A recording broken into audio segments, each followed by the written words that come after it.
welcome to mini episode 263 of Real Life Ghost Stories. And I have two spooky stories for you today, and the last story comes from February the 1st, 2023, and story number 1 comes from Kaleigh. When I was 14, I moved to live with my dad. I'd lived my entire life in the north of England up to this point, but moved to Dallas, Texas. Just to set the scene, we didn't live out in the sticks. It was a nice suburb outside of the city of Dallas.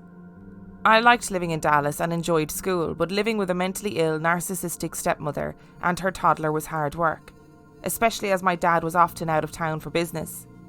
I got in trouble for basically anything and everything, and it was extremely draining. The house was also a little soul-sucking. The energy in there just seemed off. I mentioned this to my dad and he did agree, but thought it could be that the shape of my room was more oblong instead of a traditional square room. But I just couldn't shake the dreams off and always felt I was being watched when I was in my room.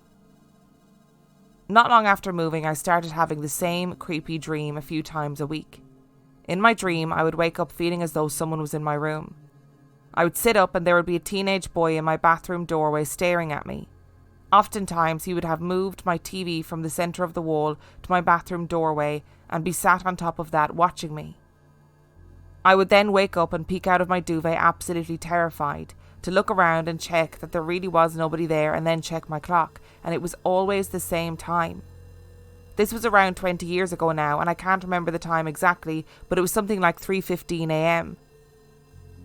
I complained to my dad about these dreams, but he just shrugged them off and blamed the layout of the room again. A little while after the dream started, I would hear footsteps walking up the wooden staircase and along the landing, stopping at my door.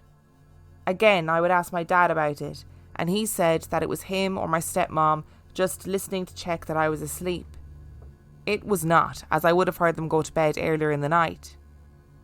I just want to add that whilst all of this was going on, I was becoming incredibly sad and homesick and really just wanted to go back home to the UK.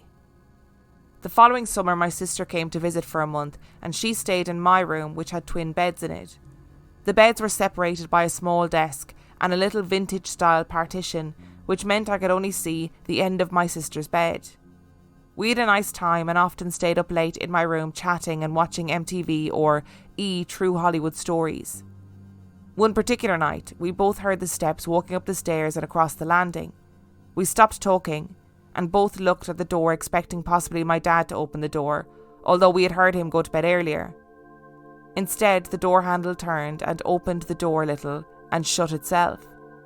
Nobody was there, nor were there any footsteps leaving. The next morning we asked our dad and he looked shocked, and then said, yes, it was absolutely him. During the last week of my sister's stay, I had the dream again, but this time something in me just wasn't scared. I felt peaceful and happy. Instead of cowering under my duvet, I sat up and looked around my room, but something looked different. It had an almost haziness to it. I checked the clock and sure enough it was 3:15.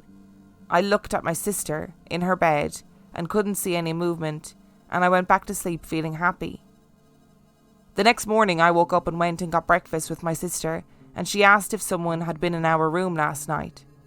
I asked why, and she said she felt something or someone in our room last night, and she felt it sit on her legs and she couldn't move or shout to me.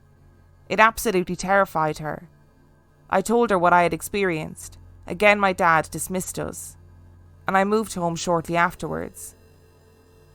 10 years later, I went to see a local psychic, and the very first thing he said to me when I sat down was, I just want to say that you were right. That room was haunted, and that night that you weren't scared anymore, all of your ancestors were there keeping you safe and showing you how loved you are. I broke down crying. I had never posted about this on socials or anything. There is no way he could have known. I've spoken to my dad about that house in recent years. They have moved a few times since, and he fully admits that it wasn't him walking up the stairs in the middle of the night or opening the door, and that the house was indeed creepy. He also told me that my stepbrother had some terrifying experiences in that house.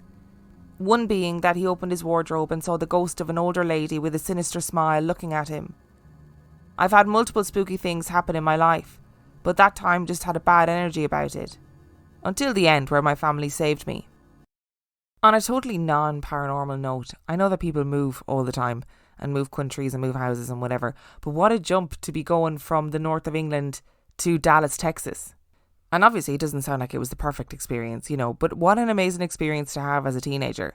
It must have been such a culture shock to go from north of England to America. That's just amazing.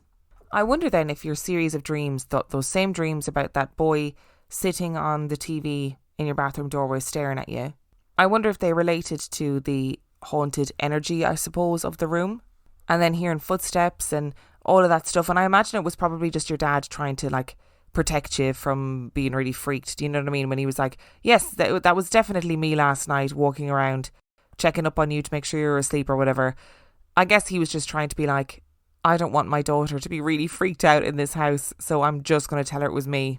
And I know you said kind of later in the story that your dad later was like, yeah, it was definitely not me. That house was creepy as shit.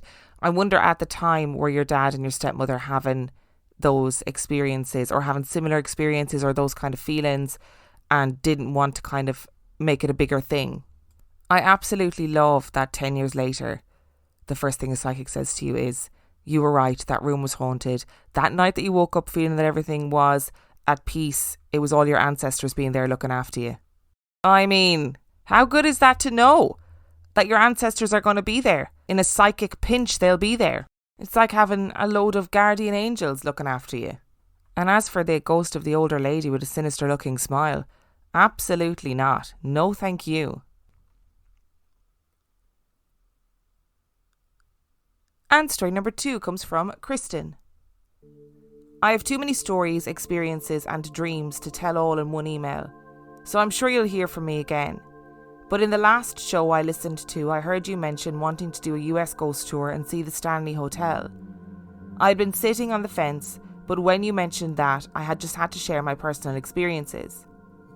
I'm an empath and I've had ghost encounters and unexplained things happen ever since I can remember. Back in 2010, my partner, her brother and I lived in Greeley, Colorado at the time. So it was a short drive for us and we vowed to go during Halloween, as this very famous hotel sat on a mountainside of limestone and quartz crystal and was a known hotspot of paranormal activity. That Halloween we managed to pull into the parking lot just before the sun was starting to set. In the horizon, baked in golden pink and crimson, I could just make out the stern immensity of the hotel looming before us, and the shadow of the surrounding buildings on the grounds around us. I was struck all at once in both awe and apprehension that this hotel truly was all on its own, at the top of a mountainside, in which to exit there was only one twisty and turning downhill steep switchback. For reference, you would be stranded there during a snowstorm, as the road would become too dangerous and impassable to drive.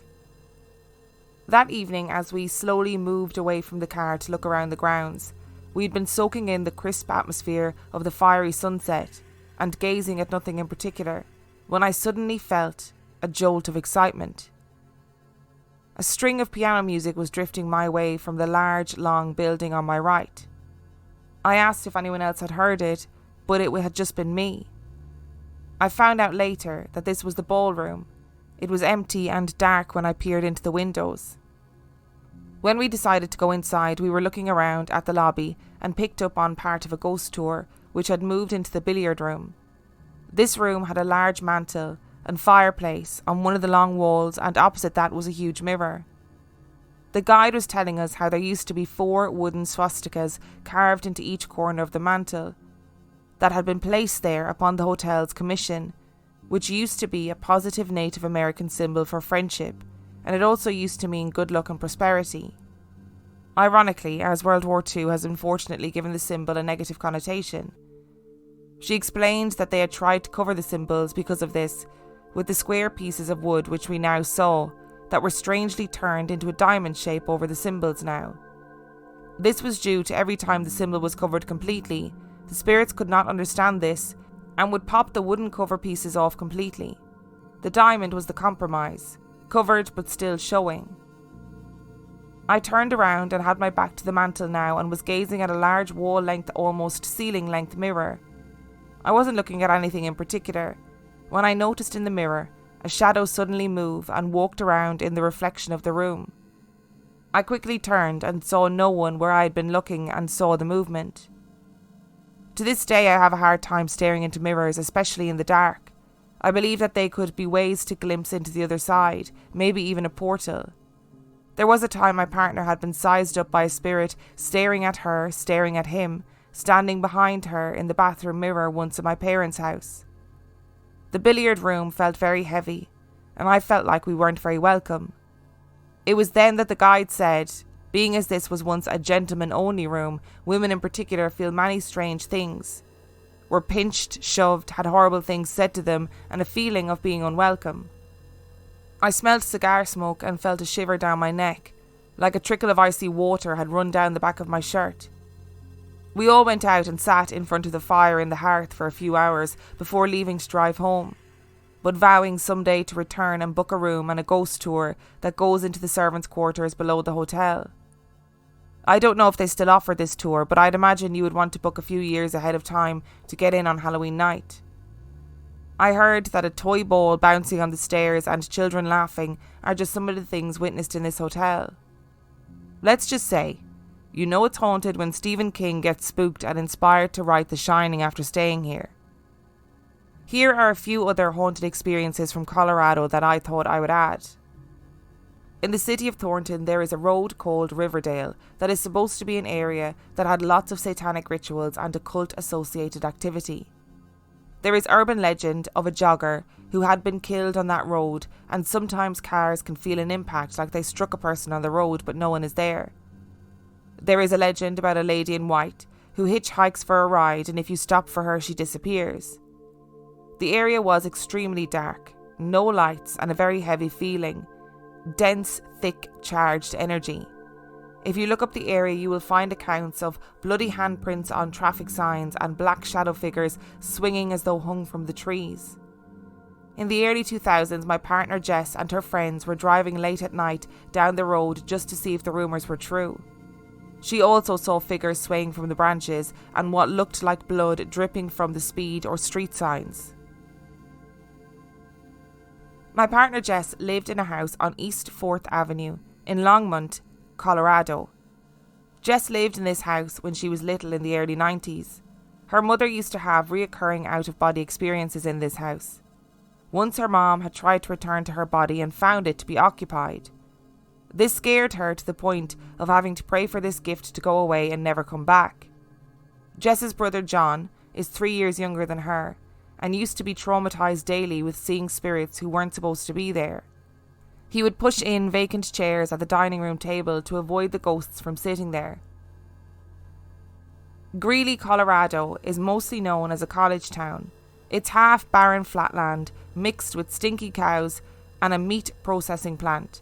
The university, shops, restaurants, apartments and houses. Its energy was sporadic, high at times and null at times, chaotic and transient. It was late fall one night. Myself, my partner and her brother all had been hearing knocking all around the walls in the living room, seeing things out of the corner of our eyes, and had this feeling that we weren't alone. When I went back into the bedroom and went into the master bathroom, the feeling intensified. I believe because bathrooms hold so much energy, the water amplifies it, plus the metal of the pipes, I would think, acts like an amp for energy to manifest, as these are places of release and cleanse, not just physically but spiritually. There was a rapid assault of tiny sharp knocking all around me from within the walls, against the pipes and behind the tiles in the shower stall. I didn't have sage, but I knew I had to burn what I did have on hand, or we would not sleep that night. I used the next best thing that I knew to try, poultry seasoning. My spice cabinet did not fail me as I put a hefty pile of the green fragrant blend of herbs into a small bowl and set it on fire to smoke. Armed with my culinary talisman in hand, I began to smudge the bedroom and the bathroom in poultry seasoning smoke, which does have sage. I particularly paid attention to the shower stall to avoid any scenes from Psycho from playing out later. I always have a hard time closing my eyes in the shower, even to wash my hair, from growing up in a haunted house and feeling watched all the time. The poultry seasoning worked, with the intention that whatever was there and not of benevolent intentions needed to leave. The noises and the feelings of unease stopped. It is a joke to this day that aside from smelling like a chicken dinner, we did actually rid ourselves of a transient spook.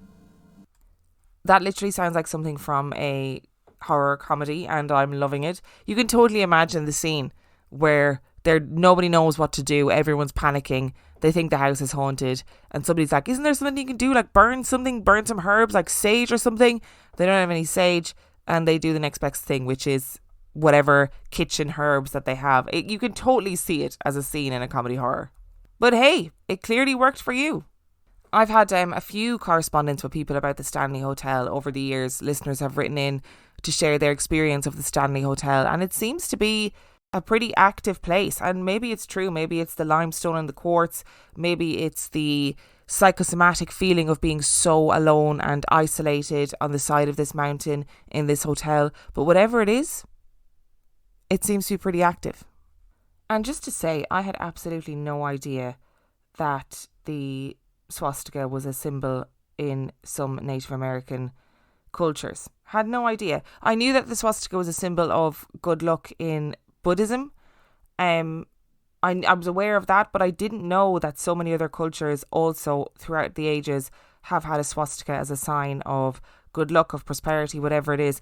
And I think it's the Navajo community, the swastika is actually called the whirling log of life. So there you go. Obviously, we're all very aware that the symbol was then adopted by the Nazi regime and became a symbol that represented kind of incredibly horrific atrocities and just incredibly negative. But I just never knew that it was a version of it existed in Native American cultures. It does sound like your trip to the Stanley Hotel was incredibly fruitful in terms of the experiences that you had. You know, seeing a shadow in the mirror, which is very freaky, feeling that feeling of not being welcome in that room that was a gentleman's room. It's very interesting. And we absolutely love an urban legend around here, and it sounds like Colorado has quite a few of them.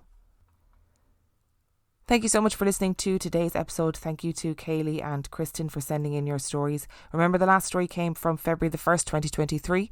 And if you would like to send in your story, you can do so by emailing it to reallifeghoststoriespodcast@gmail.com. You can check out the website reallifeghoststoriespodcast.com. And if you are desperate for some extra spooky content, you can sign up to our Patreon. That is patreon.com/reallifeghoststories, where for $5 a month or $2 a month, you get access to heaps of extra content, as well as every single main and mini episode completely ad-free. And on that note, I shall see you next time.